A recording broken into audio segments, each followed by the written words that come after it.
제25장 여호와께서 시내산에서 모세에게 말씀하셨습니다. 이스라엘 백성에게 전하여라. 내가 너희에게 줄 그 땅으로 들어가면 너희는 그 땅이 여호와를 위하여 안식할 수 있도록 특별한 시간을 주어라. 6년 동안은 땅에 씨를 뿌려도 좋고 포도밭을 가꾸어 열매를 거두어도 좋다. 그러나 7년째 되는 해에는 땅을 쉬게 하여라.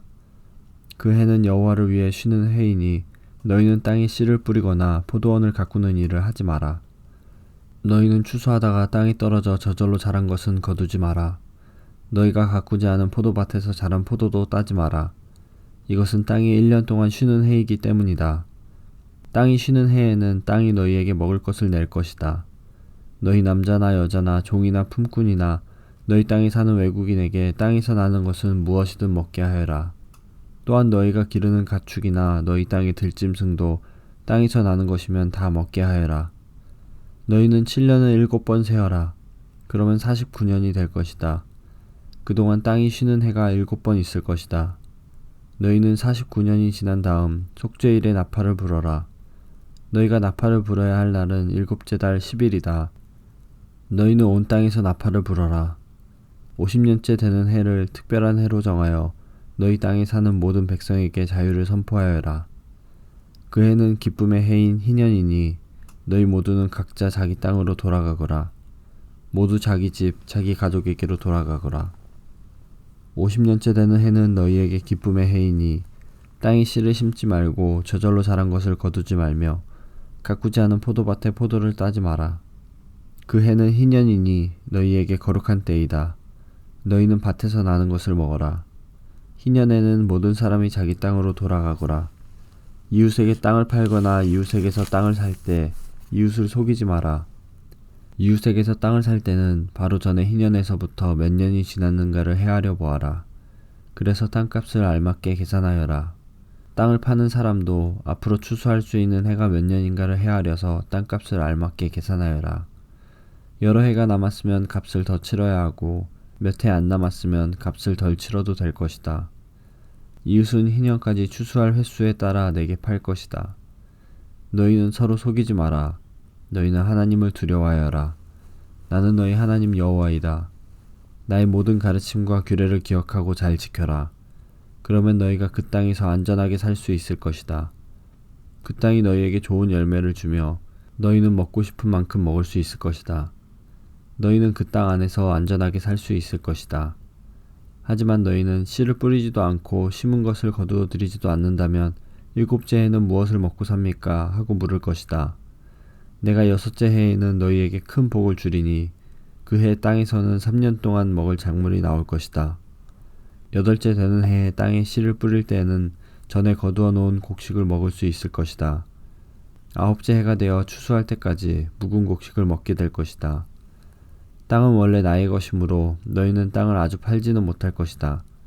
너희는 내 땅에서 잠시 동안 사는 외국인이요 나그네일 뿐이다. 너희는 땅을 팔 수는 있으나 그 땅을 언제든지 다시 살 수 있어야 한다. 너희 땅에 어떤 사람이 매우 가난해져서 땅을 팔게 되었다면 그에 가까운 친척이 그를 위해 그 땅을 다시 사들여야 한다. 만약 그 사람을 위해 다시 그 땅을 사들일 만한 가까운 친척이 없던 중에 그 사람 스스로가 그 땅을 사들일 만한 돈을 가지게 되면 그 사람은 그 땅을 판 지 몇 해가 지났는가를 헤아려라. 그래서 그 땅을 얼마에 사들여야 할지를 결정하여라. 그렇게 해서 그 땅을 사들이면 그 땅은 다시 그 사람의 것이 된다.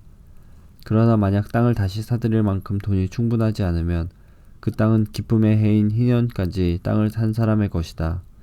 그러나 기쁨의 해가 돌아오면 땅을 산 사람은 땅을 원래 임자에게 돌려주어라. 성벽 안에 사는 사람이 집을 팔았으면 1년 안에는 언제든지 그 집을 다시 살 수 있으나 만약 1년 안에 그 집을 다시 사지 않으면 성벽 안에 그 집은 산 사람의 것이 되어 자손 대대로 그의 것이 된다. 또한 희년이 돌아와도 원래의 임자에게 돌아가지 않을 것이다. 그러나 성벽이 없는 마을의 집은 토지와 같이 여겨라. 그런 집은 다시 사들일 수 있으니 희년이 돌아오면 그런 집은 원래 임자에게 돌려주어라.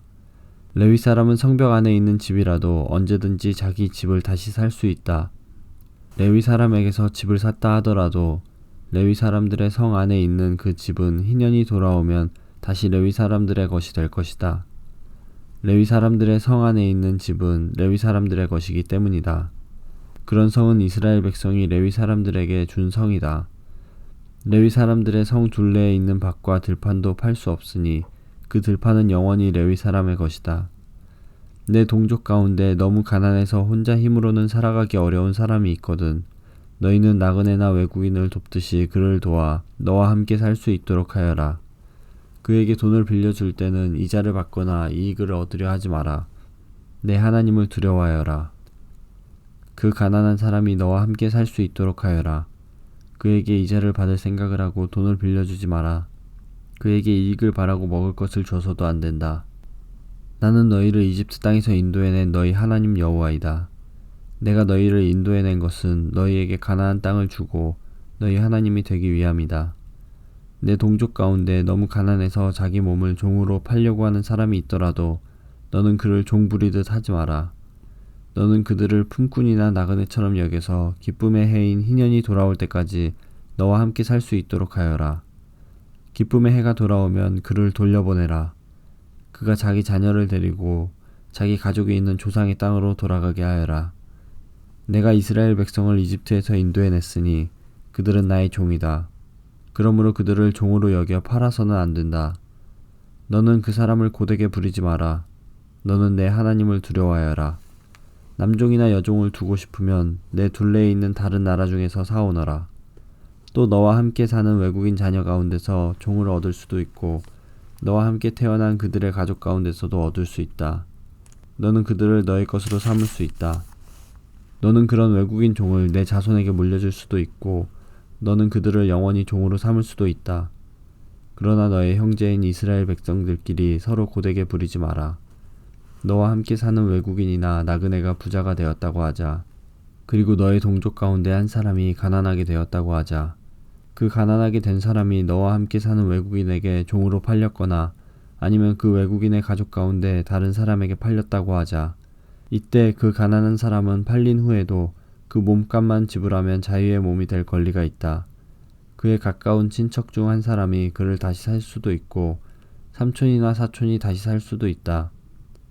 누구든지 그의 가까운 친척 가운데 한 사람이 그를 다시 살 수도 있고 아니면 그가 스스로 돈을 벌어 값을 치르고 자유의 몸이 될 수 있다. 값을 치를 때는 그 사람이 외국인에게 자기 몸을 판 해로부터 시작해서 돌아올 희년의 횟수를 헤아려 값을 계산하여라. 이는 그가 그 횟수만큼만 종으로 일할 것이기 때문이다. 기쁨의 해까지 아직 많은 횟수가 남아있다면 그만큼 값도 많이 치러야 하고 횟수가 얼마 남지 않았다면 그만큼 값을 적게 치르면 된다. 그가 자기 몸을 판 동안 외국인 주인은 그를 품꾼처럼 여기고 그를 고되게 부리지 마라. 아무도 그를 다시 사지 않았다 하더라도 기쁨의 해가 돌아오면 그를 풀어주어라. 그와 그의 자녀는 자유의 몸이 될 것이다. 이는 이스라엘 백성은 내 종이기 때문이다. 그들은 내가 이집트 땅에서 인도해낸 내 종이다. 나는 너희 하나님 여호와이다.